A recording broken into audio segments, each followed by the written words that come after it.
এতদিন পর সামনে একটু বাংলা দেখেও ভাল লাগছে। রোজ সকালে একঘেয়েমি পচা রস খেয়ে খেয়ে না ভিতরটা পুরো পচে উঠেছিল। এখন এই বাংলাটা খেয়ে ভিতরটা একটু পরিষ্কার করে নেবো। হ্যাঁ তা ঠিকই বলেছো, কিন্তু নান্টুটা এখনো আসছে না কেন?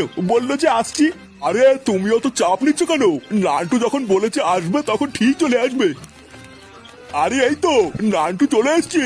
কি ব্যাপার, তোমরা এখনো খাওয়া শুরু করোনি? আরে সে কি গো নান্টু, তুমি খাবা বলেই তো আজকে এত আয়োজন করেছি, আর তোমাকে না দিয়েই আমরা খেয়ে নেবো, তাই হয় নাকি? নাও নাও, আর দাঁড়িয়ে থেকে সময় নষ্ট করো না, বসো বসো। কয়াকালিকা কয়াকালিকা কাকা, কয়াকার কয় হচ্ছি কাকি, কয়াকার ক কাক। লেওরা এত আস্তে আস্তে পড়ছিস কেন? জোরে জোরে পড়। পড়ছি তো নাকি? কি হয়েছে আবার মুখে মুখে কথা? পড় বল। বয়াকার ল, বয়াকার ল। কি হলো, চুপ করে আছিস কেন? বয়াকার লো কি হয়? বালা আমি কি জানি নাকি বয়াকার লো কি হয়? বল বয়াকার ল বল, বয়াকার ল বল।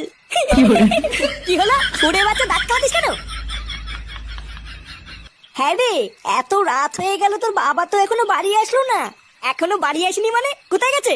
তা তো বলে যায়নি কোথায় গেছে, কিন্তু আজকে সকালবেলায় বলছিল সন্ধ্যাবেলায় কোথায় যেন পিকনিক আছে। রাতে পিকনিক আছে? ও দেখো গিয়ে কোথাও